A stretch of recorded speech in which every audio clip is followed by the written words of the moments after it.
Hello, greetings. Welcome to PCAP's first Native Prairie Speaker Series of 2024. My name is Caitlin Rose-Seiler, and I am the Stewardship Coordinator with Saskatchewan Prairie Conservation Action Plan, or PCAP. Today, we're very lucky to have three distinguished speakers speaking about a multi-agency collaboration on burrowing owl monitoring and recovery. Before we begin, I'd like to state that we respectfully acknowledge that we're on the traditional territories of many Indigenous nations and communities, past and present. For millennia, they have worked to protect these landscapes and the life these areas sustain. I'd like to thank these original caretakers and acknowledge the ongoing work and presence of Indigenous peoples in Canada today. And just a few items before we get going, I'd like to note that PCAP's Native Prairie Speaker Series is a monthly presentation. Our next webinar will be about coyotes by Dr. Susan Lingle from the University of Winnipeg on February 29th. And on March 27th, Paul Jones from Alberta Conservation Association will be speaking about pronghorn. As always, you can sign up for these webinars on the PCAP website. And a reminder to all of our listeners out there, we have over 430 registrants, which is awesome. It's a record high. And because of that, you'll be muted for the duration of the webinar. But if you have any questions during the presentation, just type it into the Q&A section of the webinar dashboard at any time. And special for this webinar, please direct it to a panelist. And when I moderate, I'll make sure I ask the appropriate person. And for the rest of the attendees, feel free to upvote other people's questions if you have the same one. It helps if there's a lot of questions coming in. I'd like to take a moment to note that financial support for today's webinar is provided by our presenting sponsors, Canadian Forage and Grasslands Association, North American Helium, Nutrien, Saskatchewan Cattlemen's Association, and SaskTel. So I'm really pleased to be able to introduce today's presenters. First of all, Dr. Troy Wellicome holds a Bachelor's of Science in Ecology and Animal Behaviour from the University of British Columbia and a PhD in Environmental Biology and Ecology from the University of Alberta. As an adjunct professor, he has worked with postdocs and supervised numerous grad students in studies of grassland birds of prey. And as species at risk biologist, Troy is responsible for conservation and management of endangered or threatened prairie birds, partnering with a wide variety of organizations and people. And he began researching burrowing owls over 30 years ago in southern Saskatchewan and has chaired the National Burrowing Owl Recovery Team for 15 years. Next, we'll have Dr. Stefano Liccioli, who holds a Bachelor of Science and a Master of Science degree in Natural Sciences, a Master's of Science in Wildlife Ecopathology, and a PhD in Ecology. Currently, he develops, leads, and implements, in collaboration with other staff, partner agencies, and research institutions, monitoring and active management programs for the conservation and recovery of species at risk in the prairie region of Alberta. His main interests include conservation of endangered species, transmission dynamics and impact of wildlife diseases, conservation genetics, and mitigation of wildlife-human conflict. And our last panelist today will be Graham Dixon-MacCallum, who holds a Bachelor of Science in Biology from Acadia University and a Master's of Science in Biology from the University of Victoria. Graham has been working for the Wilder Institute / Calgary Zoo for 7 years and has the lead organization's Burrowing Owl program since 2007. Aside from his work with burrowing owls, Graham has also studied anti-predator behavior in the conservation breeding population of Vancouver Island marmots at the Wilder Institute Calgary Zoo. So with that, I will pass it over to Dr. Wellicome. Perfect. Thank you very much, Caitlin. I appreciate the introduction. We all do, all three of us. And I look forward to the talk on coyotes and pronghorn. There's some pretty exciting talks coming up. So today, as you mentioned, there's going to be three presenters. We've collaborated fairly recently and in the last several years on some of this work. And thanks very much for joining the webinar today. We look forward to being able to share this with you now. So advance the slide. There we go. So during my presentation, we're going to split it up into thirds. So I'll take the first third of the presentation, and I'll just give you some very general background on burrowing owls. And I'm going to review some of the research that's been going on over actually the last 20 years that sort of led to and sets the stage for the projects that Stefano and Graham will be talking about. So when Stefano takes over and starts sharing his presentation, he'll be sharing a brand new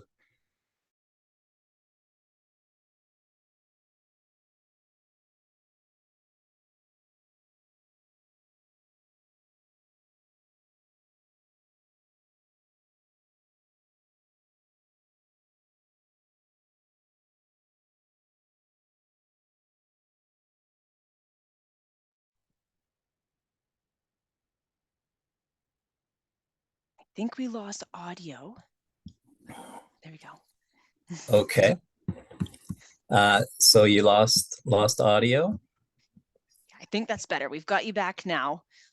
Okay. And do you want to just share your screen again? Yeah, sure.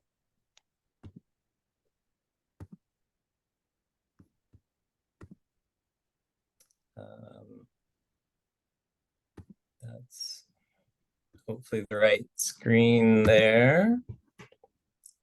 How's that? Yeah, perfect. Okay, sorry about that. So yeah, just to give you some background about the Western Burrowing Owl, which is the subspecies that we have here in Canada. It's been listed as endangered under each province's Wildlife Act or Endangered Species Act. So in the 4 Western provinces within the Burrowing Owl range. Nationally within Canada, it's listed as endangered under the Federal Species At Risk Act. And in the US, it's got various forms of official listing and protection. It's special concern, threatened, or endangered in one of those categories, at least in almost all of the US states within the species range in the United States. And I believe it's classified in Mexico as subject to special protection as of 2010. But someone can send a chat if that if there's a new way of classifying its threat level in Mexico. So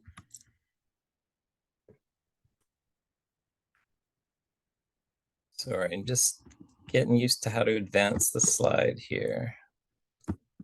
There we go. So I just wanted to share this. It's a recent publication by Courtney Conway, and he looked at one of the things that we all know about burrowing owls that's very peculiar is that they nest underground in burrows that are made by other animals, by mammals. So he mapped out using lit review what burrow providers, what kind of ground squirrels or prairie dogs or other animals dig burrows that burrowing owls end up taking over or using when they're abandoned. And so I just wanted to show you that there's a wide variety of animals that provide these burrows throughout North America. But I'll just draw your attention to, well, the whole blue area is prairie dogs, black-tailed prairie dogs. And I'm just pointing to the southern end of Saskatchewan where we have a relatively small area of black-tailed prairie dogs that hold probably, estimated about 10% or so of the burrowing owl population in Canada. But then the rest of the distribution in Canada historically and currently, the burrow provider is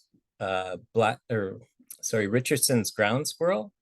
And then badgers usually come along, and when they're foraging for different fossorial mammals, they enlarge the holes of the ground squirrels, and burrowing owls really like to nest in those types of burrows. So that whole area in green is the burrow provider is ground squirrels, and often badgers come after them.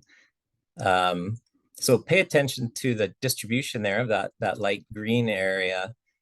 And Courtney Conway pointed out in his publication that it seems like the declines in burrowing owls are greatest in that area where ground squirrels are in the north and kind of east.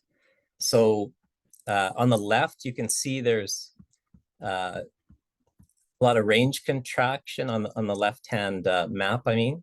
So in the north and on the eastern edge, parts in the northern part west of the mountains in Canada and the US along the Pacific states, there's been declines in a variety of places throughout their range. So on the right-hand side, this is the most recent BBS trends. Breeding bird survey isn't great for burrowing owls at a smaller scale or over a smaller spatial extent because they're very hard to detect and they're rare on the landscape. But when you combine a lot of breeding bird surveys over a wide area, you get a picture of population declines of between 7 and 4% per year in the northern part of the Great Plains, which includes Canada and some of the northern, I guess I will call it northeastern states in terms of the burrowing owl distribution. So within Canada, we've got, let's call it citizen science of sorts. We've got landowners reporting numbers of burrowing owls. So the numbers of burrowing owls are the darker lines, and the light colored line is the number of landowner members that are reporting burrowing owls on their land, usually ranchers and farmers. So you can see once the number of members went up to be kind of plateaued at over a couple hundred members in the early 90s, then you could see an estimated population decline that was pretty sharp throughout the 90s and then kind of flattened out and started declining again later in the mid like 2000 up to 2015. In Saskatchewan, the same sort of program, but more members, around 400 members, and you get the same sort of pattern.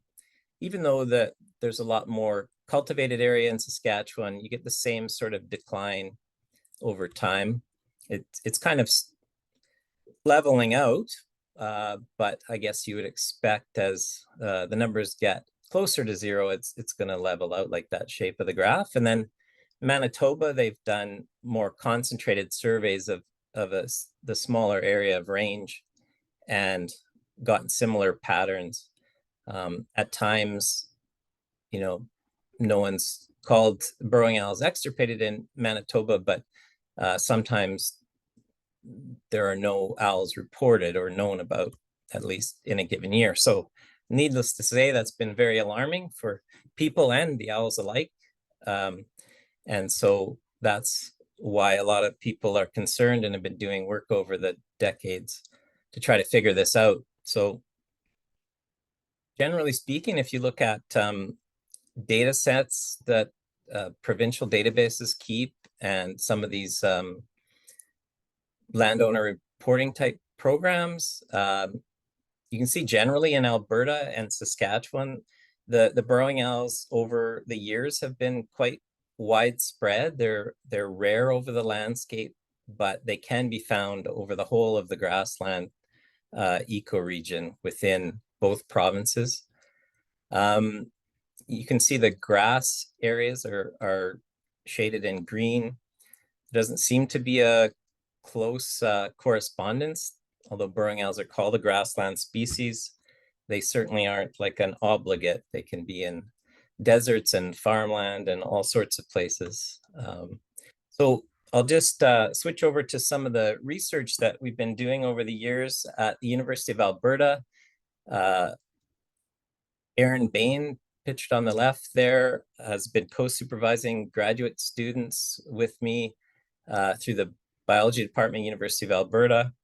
And a few postdocs and graduate students have done research on burrowing owls that have contributed to our knowledge, and we'll just touch on that ever so slightly today. The first graph that I'm showing is where do burrowing owls go at night people didn't really know much about this. And so Corey Scobie put GPS micro data loggers along with a bunch of collaborators and tracked 48 of them to look at where they go at night.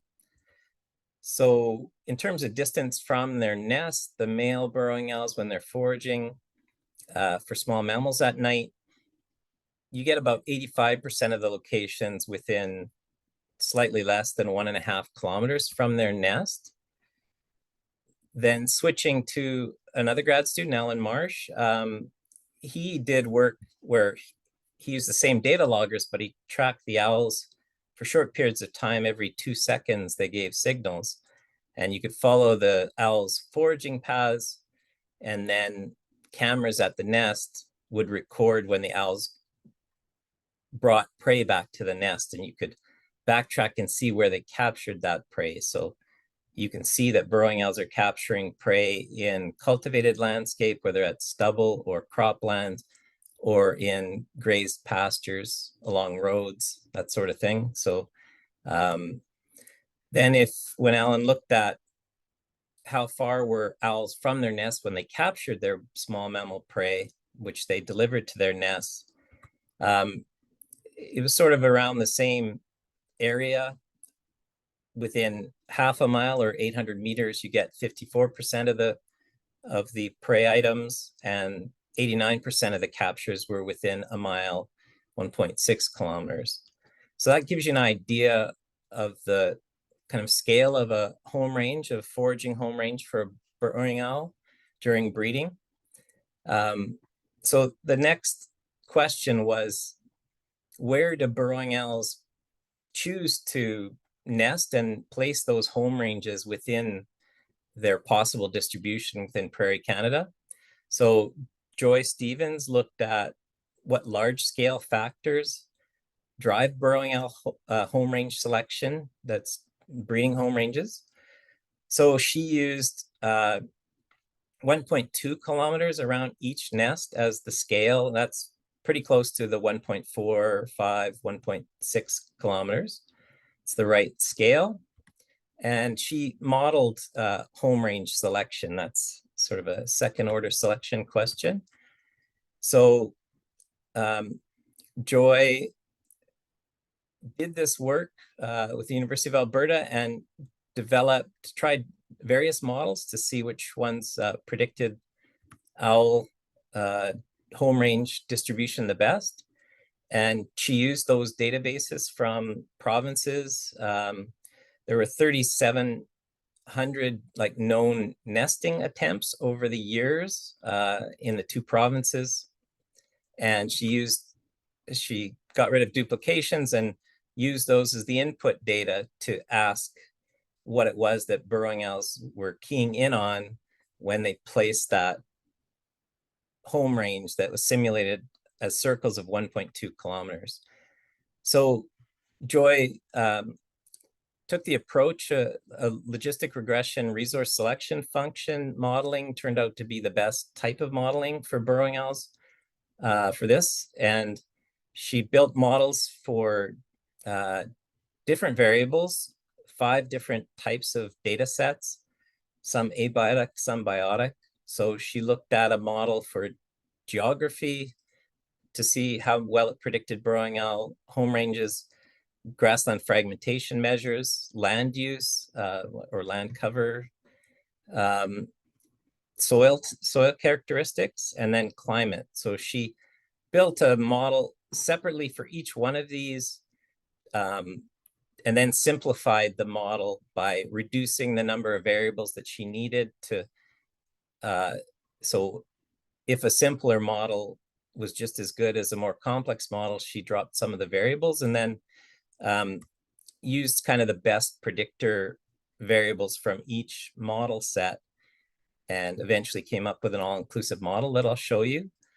So the bins, the colors, the top right, she divided the land base into 10 equal areas, and each bin is the same amount of area, but the highest suitability is on the right-hand side in the dark green. So for just the geography model with those variables I showed,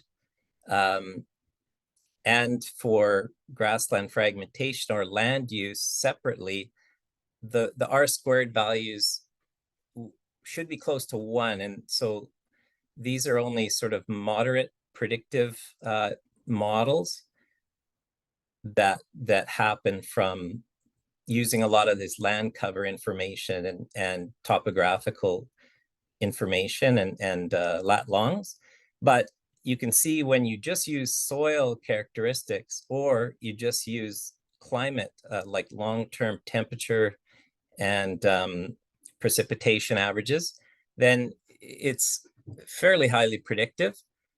And then when she took the best variables from each data set, mostly the soil and climate variables were the most important, but she could get a very predictive model that means that the dark green is, or the higher the habitat suitability class, the more likely burrowing owls are to occur within that 10% of the landscape. So this is a map of that model that results in Saskatchewan and Alberta. This map is just showing Alberta, and I'm showing it here because this was what Stefano used to stratify his sampling. He's going to talk about that shortly. Just to kind of summarize quickly what the different grad students found out about habitat associations with burrowing owls. I mentioned that Joy's work found that soil and climate are better predictors of owl home range selection where they settle in the prairies each year than vegetation cover at that scale. The other grad students that worked on tracking owls found that the owls generally forage in all habitat cover types. I didn't present it, but they forage most efficiently in terms of their effort in cereal crops and stubble compared to native grass or roads. The more important thing for the burrowing owls is just that they have a lot of bare ground or very short vegetation to forage on in at night. That's what they key in on. They don't seem to care what the vegetation structure is, or even if there is much vegetation, as long as there's a lot of bare ground and possible availability of the small mammal prey. So there's some other results that I didn't present today, but there have been other presentations in the past, so ask us if you're interested. Importantly, though, reproduction was as good or better near roads, on landscapes with more roads, or with more cropland on the landscape.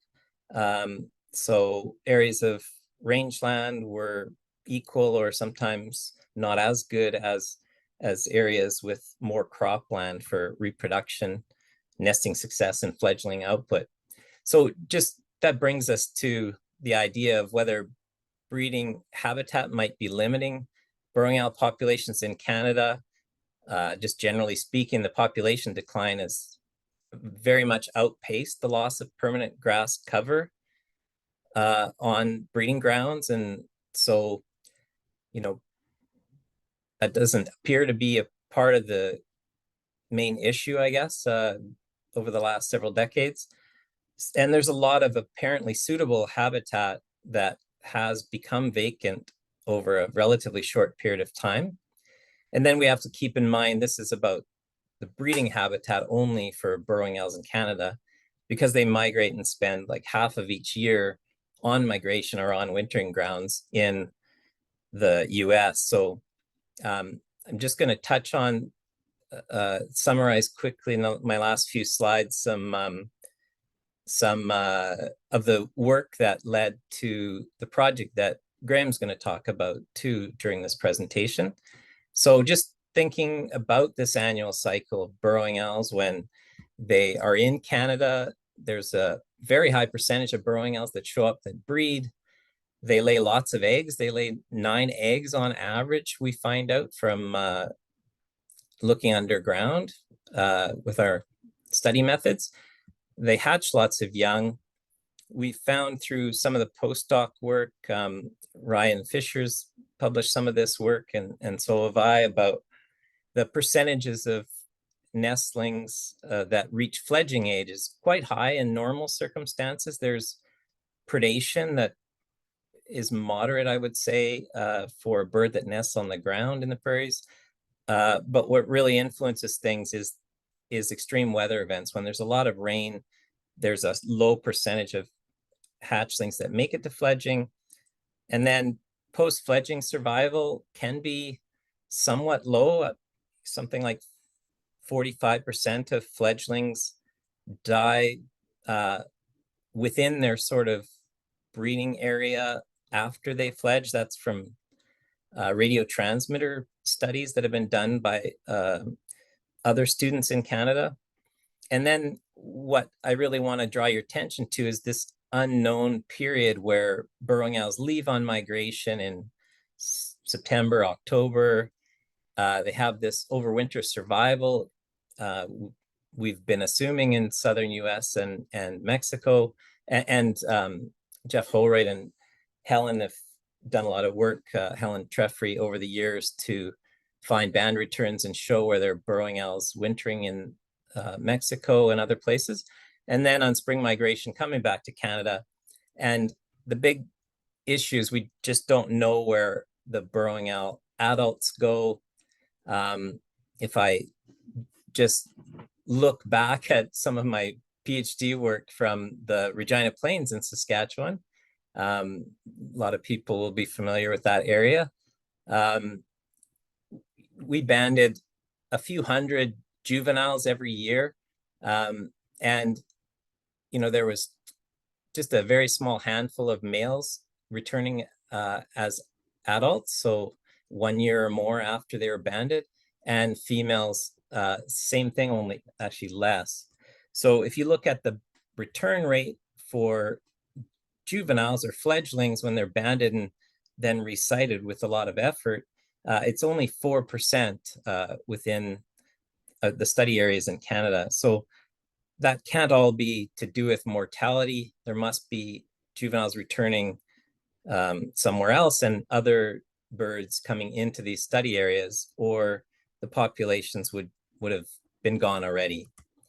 So Ryan Fisher's published some work on adult return rates and done some interesting work, and Morgan Wall has started to look at where might these other burrowing owls be going, and what sort of percentage of them could we predict or estimate might be coming back to Canada, but outside of study areas. So this is just a little bit of early data that shows that adult males tend to come back closer to their breeding site. Juvenile males can go up to 26 kilometers. And then adult females, it's bigger still. You know, you can get them moving among provinces. And I'll just skip over this. That's my last slide. What we're doing now, I'm working with Courtney Conway to collaborate on a range-wide satellite transmitter tracking project. And he and I are finding some patterns. Generally speaking, the burrowing owls, this is kind of where they migrate. So if you look at the northern Great Plains, and in Canada, almost all the burrowing owls migrate all the way to Mexico each year. And they can be in almost any part of Mexico. Actually can be further west than shown in here. So we would keep that in mind, and that Graham will talk about that a little bit later too. So I'll push stop sharing, I guess, and then Stefano can take over.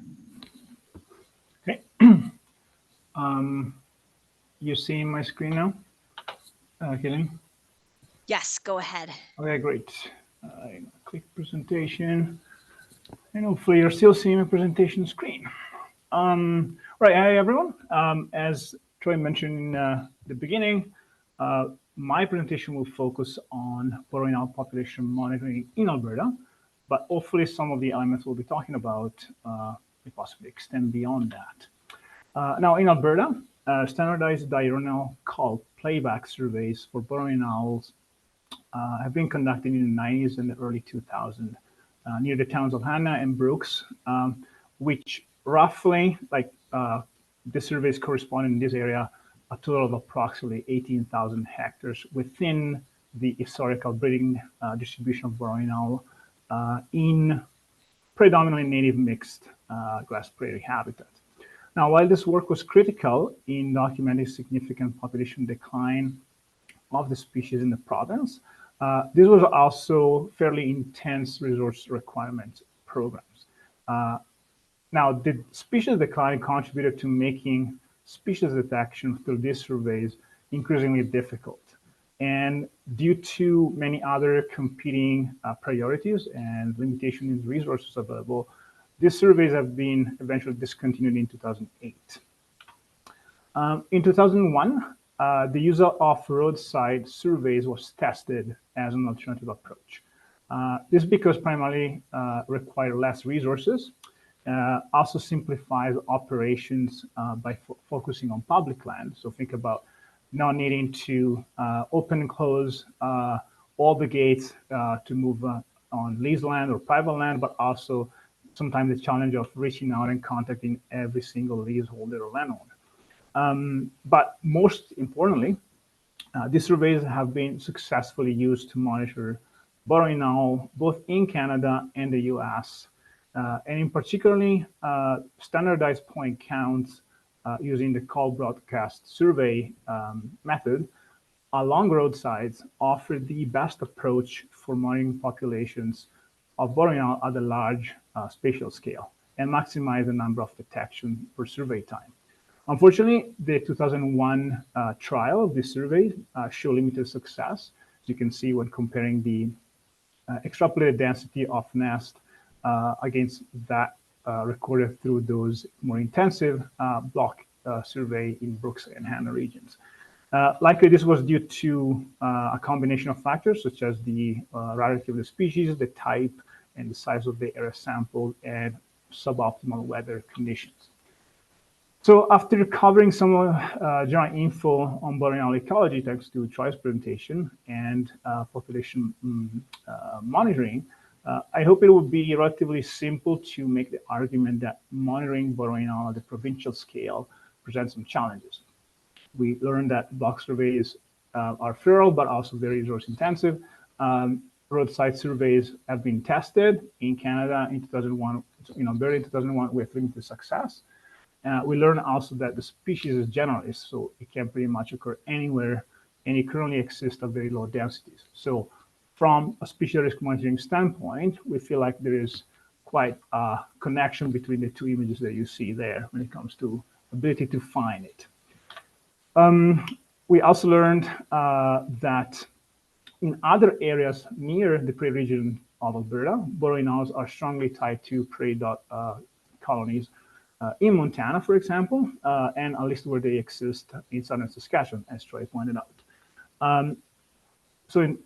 Because of this, prairie dog habitat can simplify the selection of study sites where the species has high likelihood to be found, allowing for repeated, consistent sampling, which is, for example, the case for our friends and colleagues at Grasslands National Park. Unfortunately, such an option does not exist for Alberta. Now, monitoring allows to check the status of a population against recovery objectives and overall informed conservation management of a species. Both the 2012 Provincial Recovery Plan for burrowing owl for Alberta and the 2021 situational analysis have clearly identified the need of an effective population monitoring program to acquire information on the species distribution, productivity, and its trends. But what will be the best way to do this based on what we discussed so far? To me, like Troy has already covered in detail the work that was done to develop a habitat suitability model. And this work provided the foundation to inform a stratified sampling design for population monitoring. So as a first step into this process, we looked at the distribution of known burrowing owl nests recorded in the past 20 years across the different habitat suitability region within the province. And as you can see, the vast majority, close to 70% of those nests, actually falls within the high habitat suitability bins, with medium and low quality habitat progressively hosting less nests. Then what we did was simulating the effectiveness of different sampling scenarios in detecting burrowing owl nest. This is what I like to call the what if game. Our different scenarios included 4 row types and then differ in terms of distance among stations, in other words, the station density, and the habitat quality bin in which the sampling effort was distributed. So for each scenario, we generated random points. We overall kept the effort, so the total number of stations somewhat similar. And what changed was the interstation distance and habitat sample. And we measured the effectiveness of each scenario by looking at the number of nests that fell within 500 meters from sampling point. So our working assumption was that if a nest was to fall in 500 meters from a station, that will be detected. Clearly, it was just a working assumption. So as you can see in this map, you have all the different randomly generated points in white, the buffers, 500-meter buffer in pink around it, and then the nest yellow stars. What we learned through this exercise was that while adding stations in low habitat suitability had limited effect on the total number of nests detected, redistributing sampling efforts to focus on high suitable habitat actually resulted in the detection of an additional 118 nests. So close to 5% of the total number of nests in our records. So given the expected rarity and low detection of the species in the region, maximizing the number of nests detected was deemed the highest priority of the monitoring program, as it will give us higher chances of detecting population trends. Obviously, there is a downside, because by focusing on highly suitable habitat, it wouldn't be possible to extrapolate density to a province-wide population estimate. However, detection rates may be extrapolated to an estimated population size within highly suitable habitat, which is expected, as we saw, to include about 70% of the breeding population, which can therefore be an acceptable or decent proxy of a minimum provincial population size that can still be somewhat useful when assessing progress towards recovery objectives. Now, what were our methods, though? So our surveys follow a hybrid approach, relying on first an initial auditory callback, call playback survey from station along road, so those randomly generated points that we discussed.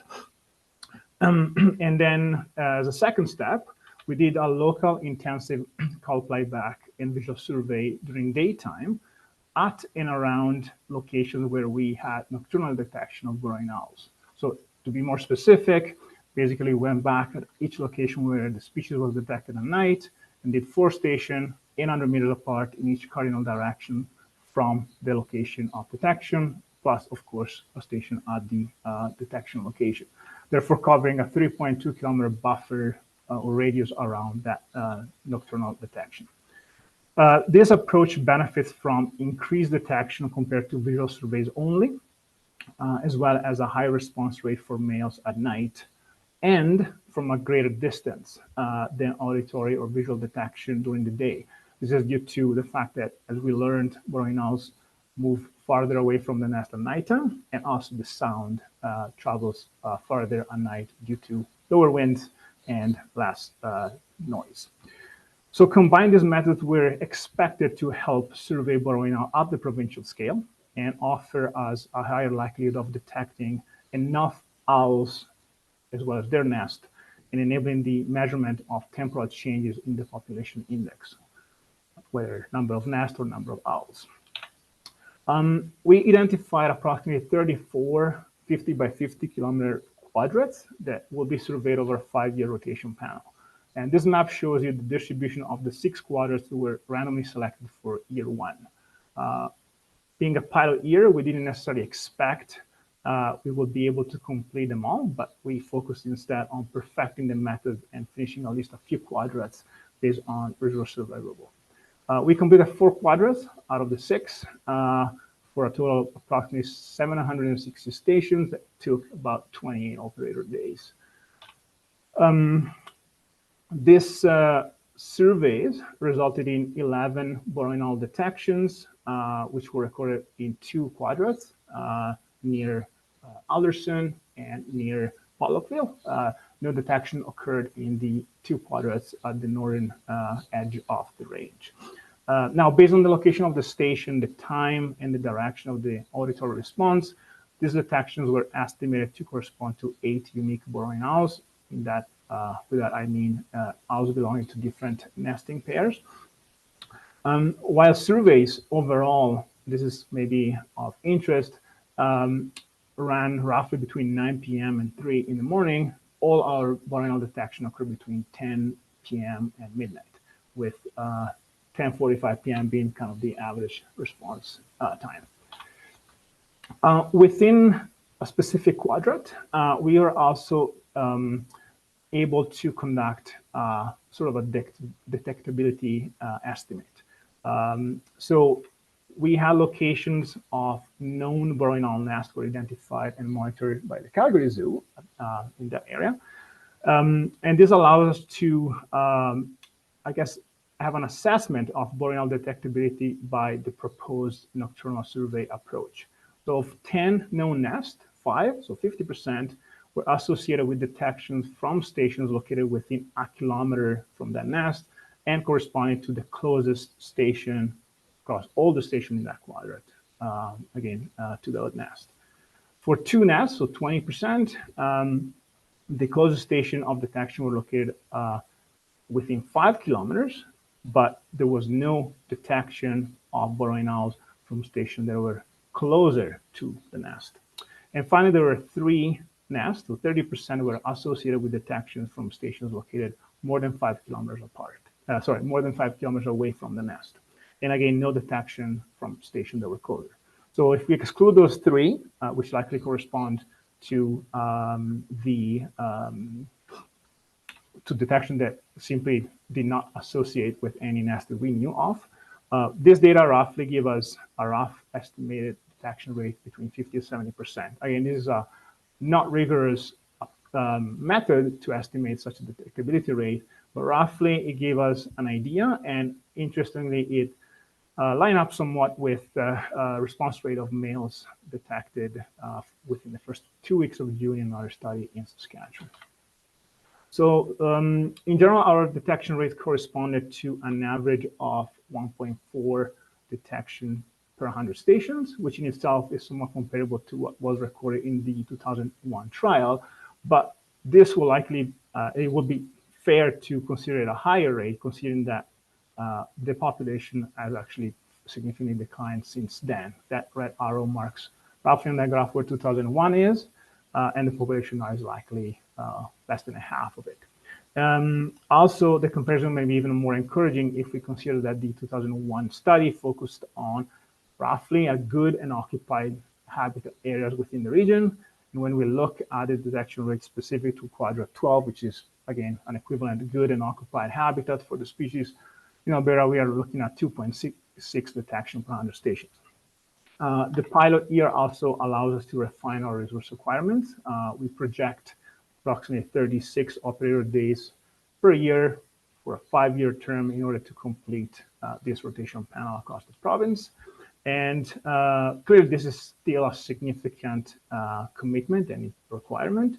And we are currently looking into options moving forward, given that we have a number of other commitments on species at risk and wildlife management. And of this, of course, one option is to decrease the sampling intensity, but this is not something that we are recommending at this stage. 2 other options are worth discussing. The first one is to reduce the proportion of habitat that is monitored, whether focusing on only a portion of the range, for example, the southern section that may have higher likelihood to be occupied, or perhaps better subsample only a proportion of highly suitable habitat across the range. Third option is the one that we are currently focusing more on, which is increasing our operational resources. Specifically, we are looking to further develop and enhance collaborations with other agencies involved with burrowing owl monitoring in general and recovery in Alberta, such as 2 other agencies that are presenting to you today, but also recruiting undergraduate or college students that may be interested in developing honor thesis or senior student project. And in certain areas, we also have other ongoing partnerships, such as Alberta Conservation Association or multi-site that can also help this larger framework. Now, some next steps as far as population monitoring is concerned.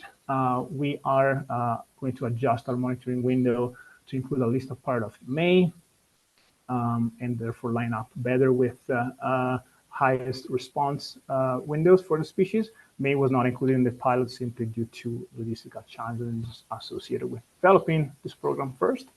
And the second step, we are also looking into the feasibility of monitoring selected quadrats at a higher frequency instead of monitoring every 5 years, perhaps every other year. This could help us refine population trends estimated through only a 5-year rotation panel. And it could also help us evaluate the local impact of recovery actions on population size. Recovery actions such as the Head Starting program that Graham is going to talk about in a second. And finally, but this is outside the responsibility of the province of Alberta only, as a recovery team or working group, we also started wondering and exploring the idea of perhaps and value of expanding such a monitoring program in other regions, in other prairie regions, such as Saskatchewan, perhaps outside Grasslands National Park. This could have merit, of course, in getting a better sense of regional trends. And again, it could create synergies and support the Head Starting program in the sense of allowing to find new nests and allowing some recovery action to take place. Obviously, Alberta is not going to be responsible to developing the program in those regions, but we'll be more than happy to share information and material and assist in any way we can. I think this point is a great time to let the stage for Graham. And I'm going to stop sharing my screen, and hopefully you can see Graham's screen, and we do.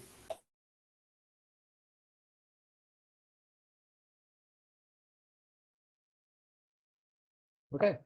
Thanks a lot, Stefano. So I'm going to take over now and just talk about the efforts that we've been doing, Head Starting Burrowing Owls in Alberta, working in collaboration with Troy and with Stefano. There we go. So I'll start by talking about a little bit about just what head starting is. Head starting is one form of conservation translocation, and conservation translocations are moving animals, wildlife from one place to another for some conservation benefits. So you might think of reintroductions or reinforcements to boost a population. And what we're doing with head starting is helping animals get through some life stage when mortality is really, really high, and then re-releasing them at another time once they're through that point, and hopefully their survival will be higher. So some classic examples are often done with turtles. The example on the left is a Blandings turtle, and there have been efforts at head starting Blandings turtles in Eastern Canada, where you're taking hatchling turtles and keeping them alive until they're large enough that they won't be able to fall prey to something like a raccoon, which is a major predator of young hatchling turtles. And so we're head starting burrowing owls because for a few aspects of their biology makes them really good candidates for an approach like this. As Troy mentioned, burrowing owls lay on average between 6 and 9 eggs a nest. And those eggs hatch asynchronously or just hatch out of sync. And they do that because a female burrowing owl in Canada will lay those 9 eggs. She's laying them one at a time up to laying about 1 egg every day and a half. And she'll start incubating that clutch of eggs after she's laid the first 4 eggs.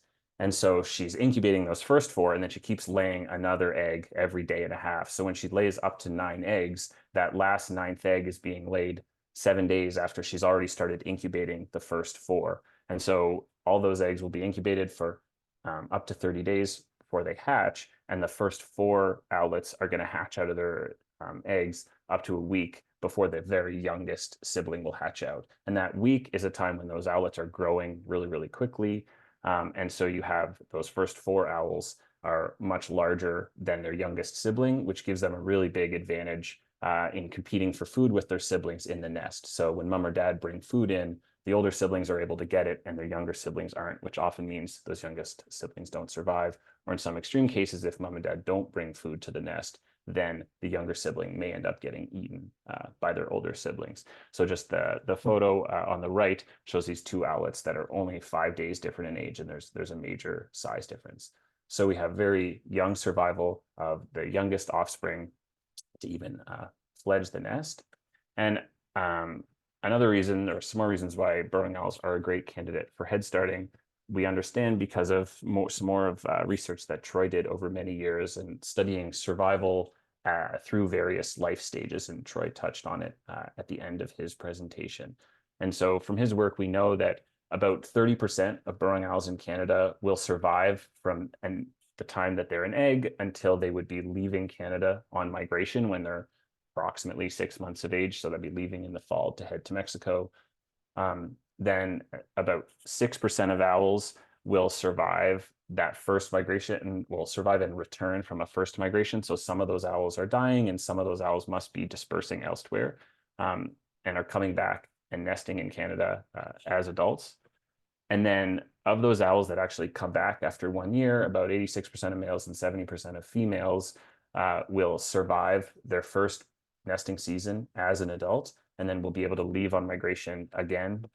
And once they're going on their second migration, about 50% of males and 40% of females will be observed returning to Canada again. So some of those are dispersing and some of them are not surviving.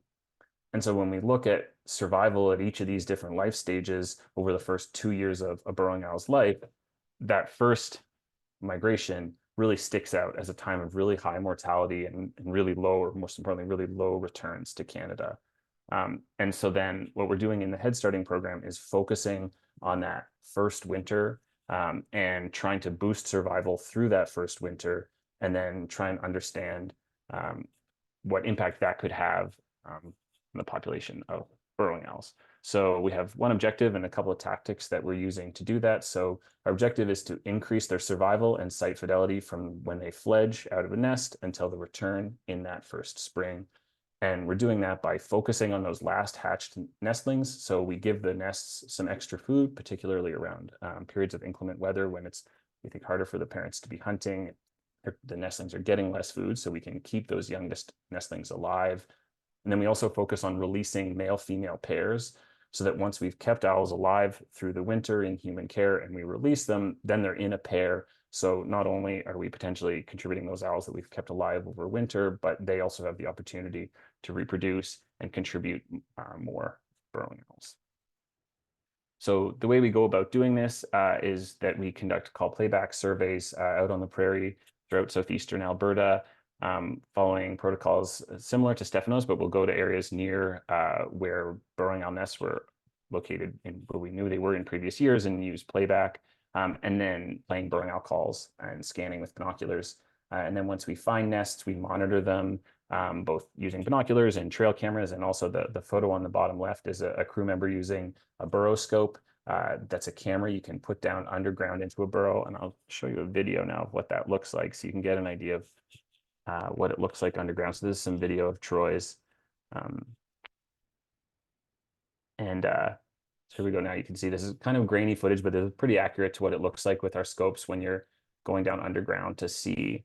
And so you can just see down the end of that tunnel, there's some owlets there.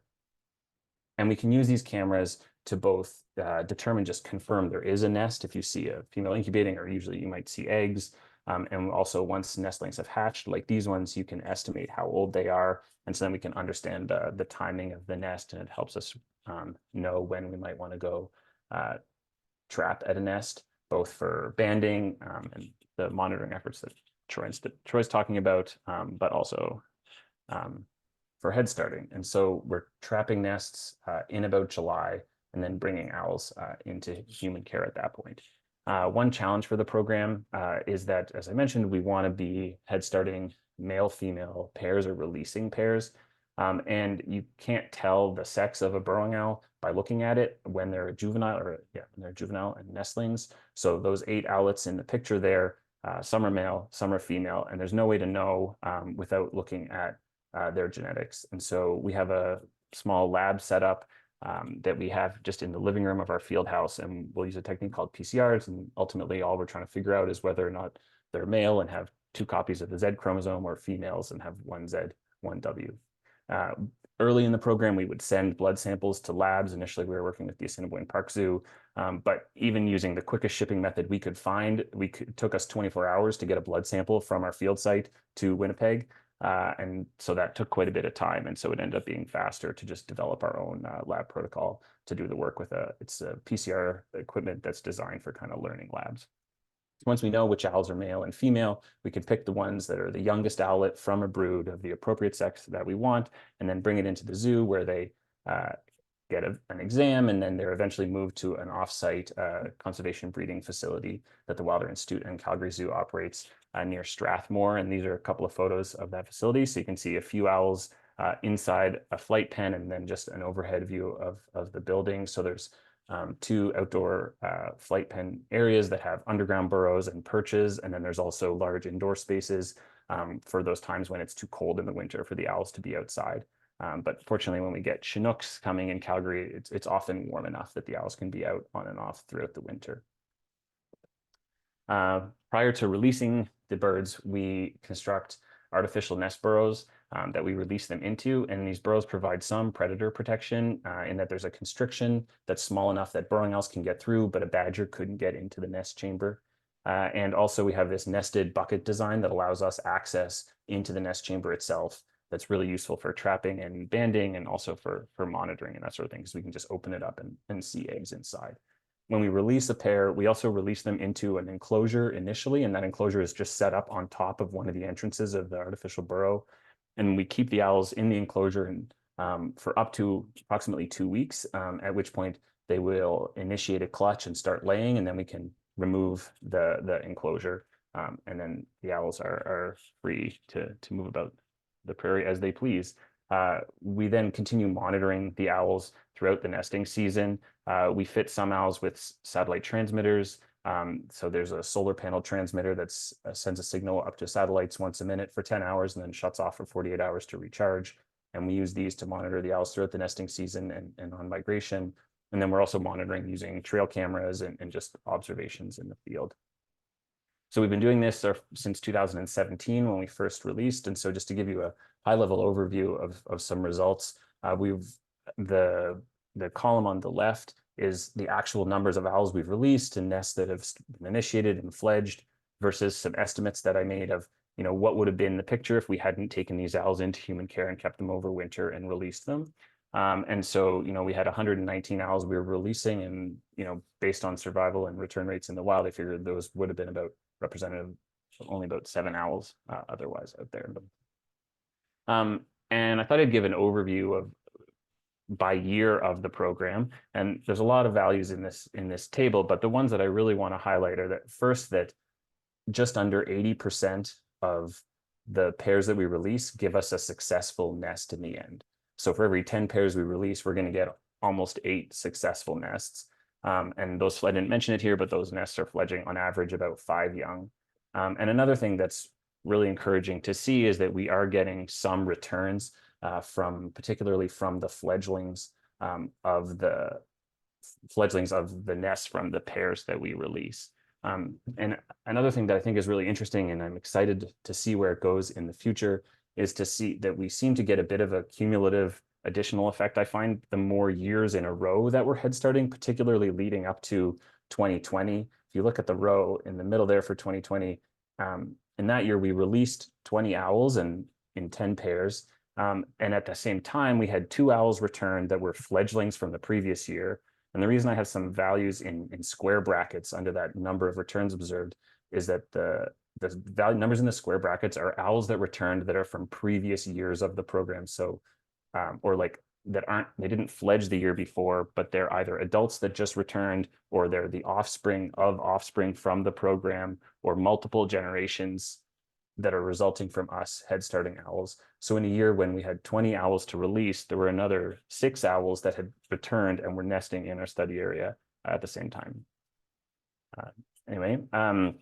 As some future directions for the program, we certainly need to understand better the factors affecting survival after release for the owls that we hold over winter. We need to kind of better understand what potentially might the impact of a program like this be if we did it at a larger scale, or what impact it might be having at a population level. We're also assessing our project using the conservation standards, which is a sort of a framework for talking about conservation management programs using standardized language and that sort of thing. And I look forward to continuing collaboration with Troy and Stefano and collaborating on these surveys with AEPA. So we're planning to help out with the surveys Troy's talking about. Also, I'd be remiss if I didn't point out that we're also just currently hiring field technicians for the 2024 season. We just posted today. So if anyone's interested in applying to come work on burrowing owls out on the prairie, go to wilderinstitute.org, and there's a career site there. So I'll finish there, and I have the privilege of pausing to say thank you on behalf of all three of us. And so there's a list of organizations on the right there who provided logistical support and funding for the program. Also, we certainly couldn't do this without the landowners and land managers who let us work on their land and can have contributed tremendously to the program. Fieldwork was completed by many, many field technicians over a lot of years. The owls within the head starting program are cared for by a really dedicated team of zookeepers and veterinary staff, and logistical support is provided by employees and volunteers from all the contributing organizations over many years. There's a lot of people involved in doing this work, and we couldn't do it without them. So thank you. I think that's it for me. Thank you so much, all three of you. It was a fabulous presentation. I do recognize that we're just at 1 o'clock. Would it be okay if everyone stayed on for another 10 minutes to answer questions? Okay, perfect. To all of our attendees, thanks for staying on. If you have questions, feel free to type it in. Please feel free to direct it to one of the panelists, and feel free to upvote other people's questions if you have the same one. Stefano, the first question is for you. There's quite a few attendees wondering about the accuracy and precision of sampling efforts, and how it impacts analyzing population trends. So given that the original sampling efforts in the 80s and 90s were and earlier were with suboptimal sampling methods, is it appropriate to compare the historical numbers with the present day numbers for that utilize higher efficiency and better sampling methods for present day data? First of all, I think this is a question for both maybe myself and Troy as well. Okay. I guess my initial response will be that maybe it's not completely consistent, but at the same time we have time series that are comparable. So, for example, the climb, in the 90s to 2000, I think it's pretty sound. We have Troy showed a nice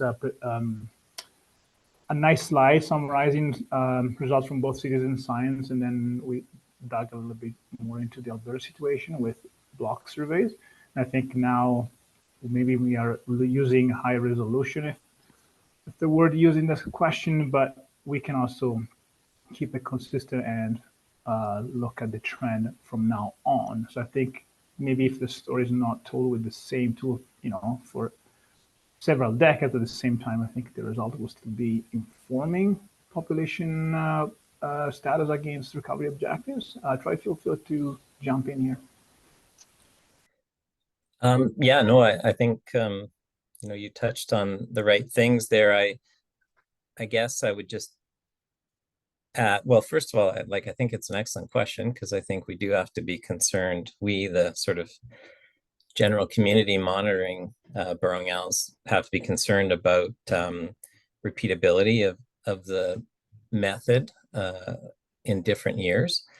A couple ideas. If the survey that's being done, how Stefano's designed it, could estimate the population, then there might be a way to compare different population estimates over different years. That's one approach. But I guess one of the concerns, and I don't want to put words in Stefano's mouth, but I'm guessing from looking at the census blocks or trend effort over time for burrowing owls in Alberta, when doing those complete counts, there got to be a stage where there's a lot of years where you're not really counting any more burrowing owls, or very few. So that method, although you could continue doing it every year and be consistent,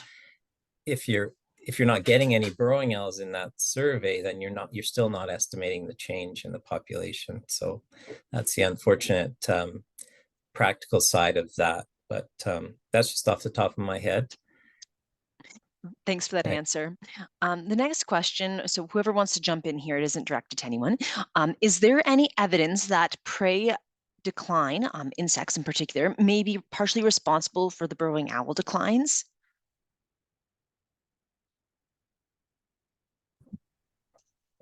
Oh, there's an easy one, hey? That's a tough question. I think it's on a lot of people's minds, you know, as it is for a lot of aerial insectivores. You know, I generally think of the mainstay for burrowing owls is those small mammals. So, you know, if we use the analogy of a cake, then the main part of the cake is the small mammals. So if the burrowing owls don't have the small mammals, they just can't breed and they can't succeed.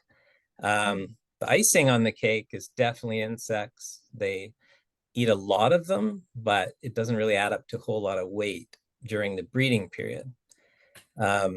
So if you had really good small mammals, I don't think you need any insects. If you had really fairly good insects or really good insects without small mammals, I don't think they'd make a go of it. Now, I'll say the other side of the coin, though, I'll kind of sound like I'm going to disagree with myself, but one hypothesis or thing that I would have my eye on is I think there's some indication that burrowing owls, when they're young, they might only be insectivorous when they're fledging. We don't have a lot of evidence for that, but we have some. Darcy Sherry did some graduate student work back in the day in the Eastern Irrigation District and tried to follow around the fledglings and only collect their pellets. It's hard not to collect adult pellets at the same time, but he was thinking that they're only eating insects, and that would make sense. They might take a while to learn to capture small mammals. So maybe there's that important life stage where we're seeing a lot of mortality. Maybe that's connected to insects. And those of you out in the Canadian prairies this year must have seen lots of grasshoppers. So this year was a great year to be an insectivore that eats grasshoppers. And anecdotally, I would say, you know, looking at satellite transmitters and gauging survival this year, it seemed to be quite good. So we'll see, you know, this coming year, if lots of burrowing owls come back, then that might be good evidence of the importance of insects. But if there's anyone working on pesticide issues, you know, we could certainly use more of that. There's been work done on certain pesticides and toxins that didn't show to be a problem with burrowing owls, but that doesn't mean some of the other you know, concerning pesticides or herbicides might be a problem elsewhere in their range where burrowing owls are throughout the year. So thanks for the question. It's a tough one, but any help anyone can provide would be helpful, and we're all thinking about it, though. Thank you. Thanks for that answer. Stefano, do you ever need volunteers for your program? And can people touch base with you then if they're interested in volunteering? Yeah, absolutely. Okay. Touch base with us. We'll be happy to work with you. Awesome. And then everyone likes volunteers, right? I think so, but we've had panelists say no. So the next one's for all three of you. And Amanda says, when I'm out completing grassland bird surveys, I'm still getting resistance with landowners who don't want anyone to know if they have owls, as they don't want restrictions on their land or people disturbing the owls. How are you finding landowner relations and general response to research with owls? How do you approach and work with landowners who might be resistant?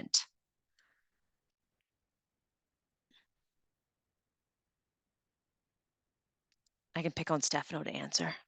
Well, I actually think, sorry, not to dump on someone else, but I think Troy, for his long-term experience, and Graham for his work, are the best people to probably talk to this. Sorry, guys, to push on the Okay, spot. no problem.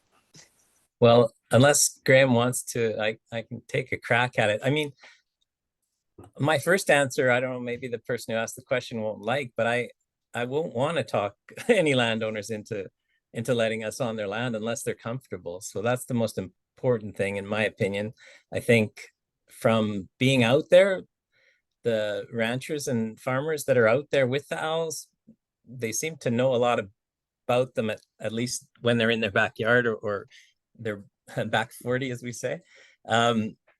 So I think it's the most important thing is that those landowners are happy about the owls. They're the ones that kind of steward them. So and you know, it's hard. I think I'm really glad that people are protective of the owls. You know, from working with things like sage grouse or ferruginous hawks, like those species are very sensitive to people's presence at certain times and you know, to industrial activities and things like that. And the research that we've done over lots of years, including statistical analyses and things like that, just show that burrowing owls don't seem to be that type of an animal. So we feel quite comfortable that, you know, we've looked at areas that we're not doing any field work and we're not capturing owls, we're not going on people's property, and the landowners themselves are reporting those declines in those areas where there aren't any biologists or researchers.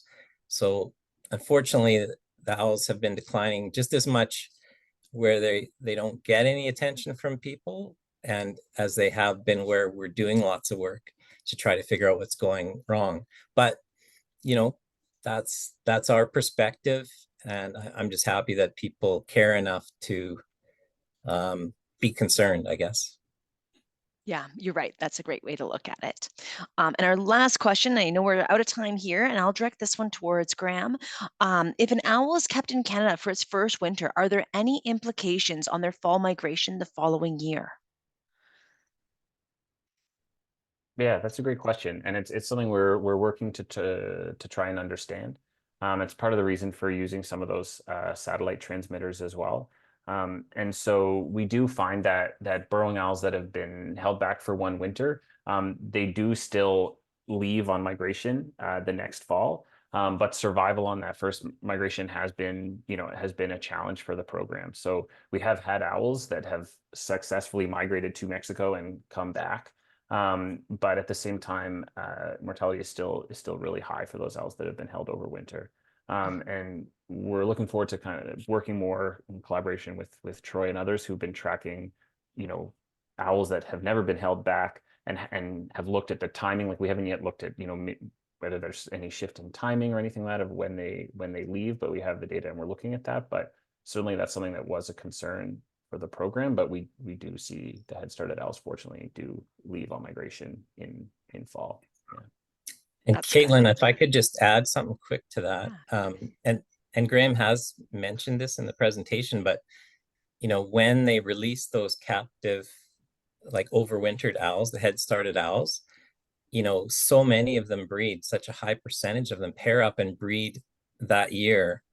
And so I don't want to sound like a cold, demographic treating them as numbers, but even if those birds don't survive as well after the breeding season, there would have been 4 to 6% of those owls would have returned at all. And none of those, so 94% of them, 96% of them don't breed at all in Canada. But with the program that Graham's leading, something like 60% of the owls that are released or whatever, I forget your numbers exactly, end up breeding, and many of those fledged young. So all of those young are added to the landscape that wouldn't be there. That's great. That's a great answer. Well, I know that's all the time we have today. I think we have almost 20 more questions left, but I just want to thank all three of you for the amazing presentation and also for the work that you're doing for Burrowing Owls. So thank you. I really appreciate it. To all of our listeners out there, thanks so much for catching today's webinar. We will have a recording of it uploaded to YouTube in the near future, and be sure to check out the PCAP website for other upcoming Native Prairie speaker series. And when you leave today's webinar, there'll be a quick 1-minute survey. If you don't mind filling it out, we always appreciate that. So thank you so much, everyone, and have a great rest of your day. Thanks for having the webinar, Caitlin. Thanks, everyone. Thank you. Yeah, thanks. Thanks, everyone. For listening. Bye.